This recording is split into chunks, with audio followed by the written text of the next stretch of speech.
Selamat pagi anak-anak, bagaimana kabar kalian hari ini? Semoga selalu dalam keadaan sehat ya, tetap gunakan masker, hindari kerumunan, dan selalu cuci tangan. Semoga Tuhan selalu menjaga kita ya.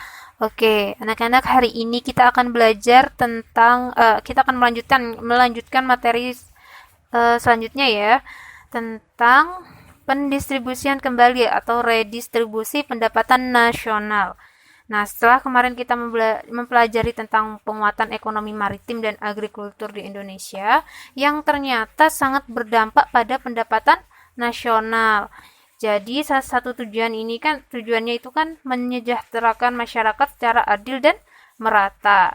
Namun, hingga saat ini masih banyak ya muncul permasalahan sosial yang berkaitan dengan kegiatan pendistribusian nasional ini.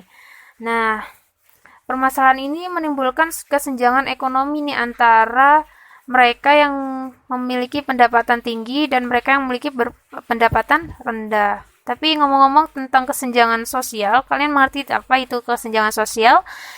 Jadi kesenjangan sosial itu merupakan suatu kondisi ya yang tidak seimbang di dalam kehidupan bermasyarakat baik secara individu maupun kelompok. Misalnya nih, orang yang tinggal di perkotaan. Di perkotaan kan kita banyak sekali melihat rumah-rumah yang bagus, megah dengan rumah-rumah yang di pemukiman kumuh. Nah, ini merupakan salah satu kondisi suatu kesenjangan sosial. Jadi banyak perbedaan ya dari rumahnya, segi pendapatannya juga. Jadi seperti itu.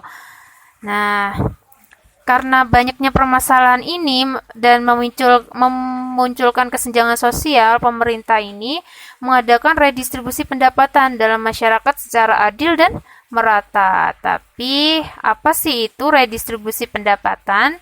Jadi, redistribusi pendapatan ini merupakan pendistribusian kembali pendapatan masyarakat kelompok atas kepada masyarakat kelompok bawah. Pendapatan yang didistribusikan ini diperoleh melalui pajak atau pungutan resmi dari pemerintah. Ini akan menjadi salah satu jaminan sosial yang dilakukan oleh pemerintah. Kalian tahu tidak apa itu jaminan sosial? Oke, Ibu akan kasih tahu ya, jaminan sosial itu merupakan bentuk investasi sosial yang menguntungkan dalam jangka panjang.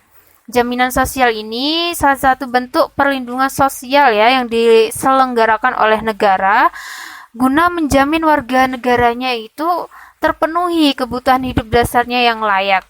Nah, dan jaminan sosial ini dilandasi oleh dua pilar, redistribusi pendapatan dan solidaritas sosial. Makanya kenapa kita perlu belajar redistribusi pendapatan ini, karena sebenarnya ini untuk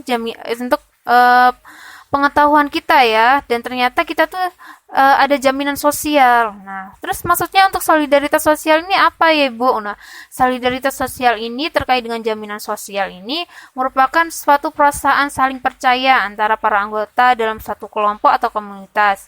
Jika orang yang saling percaya ini, mereka akan membentuk persahabatan menjadi solid dan bertanggung jawab penuh untuk memperhatikan kepentingan bersama. Jadi kalau sudah memperhatikan kepentingan bersama itu mereka akan memperhatikan pula jaminan sosialnya yang ada di anggota tersebut. Nah, itu ya, sampai sini paham ya anak-anak?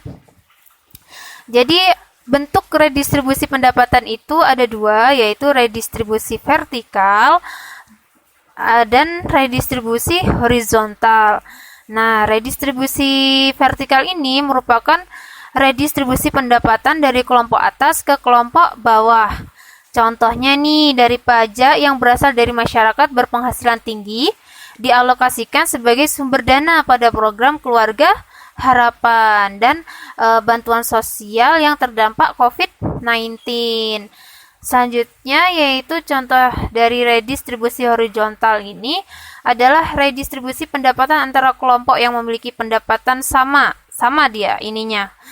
Jadi contohnya ini iuran pembayaran BPJS setiap bulannya ya, yang kan BPJS ini wajib ya untuk masyarakat ya. Jadi ada beberapa golongan kan, golongan 1, 2, 3. Nah, ini setiap bulannya ini kan mereka membayar iuran nih. Nah, iuran yang terkumpul ini akan dialokasikan untuk membiayai masyarakat yang sakit.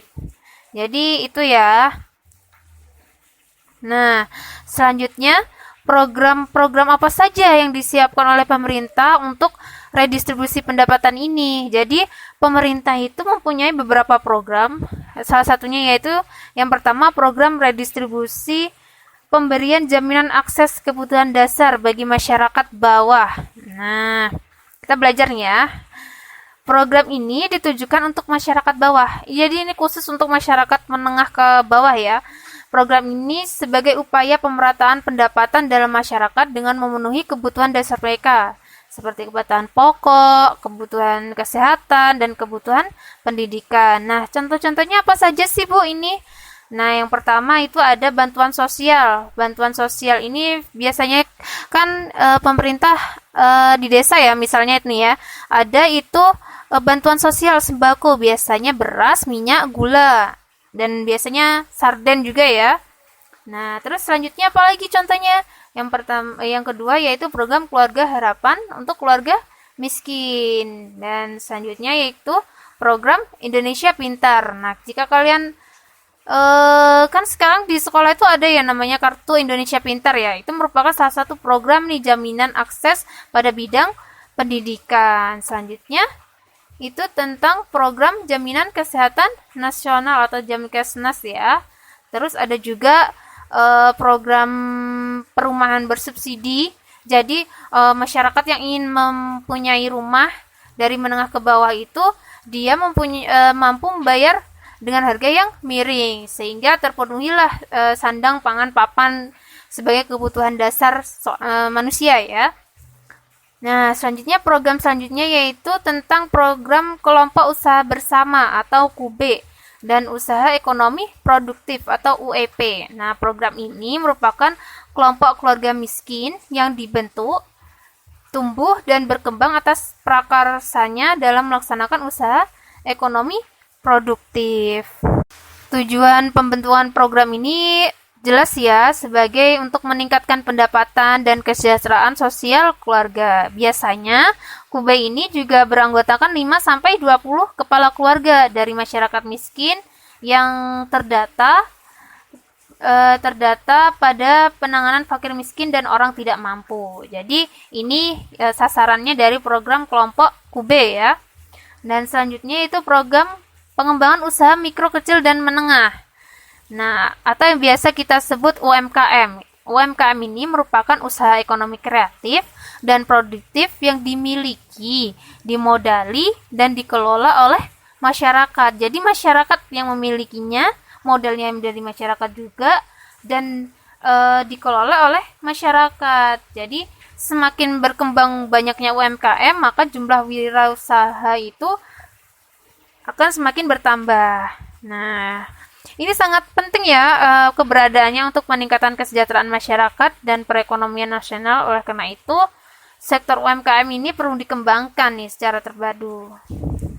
Jadi apa sih ada nih beberapa faktor pendorong pengembangan UMKM. Yang pertama itu karena UMKM ini menyerap banyak tenaga kerja.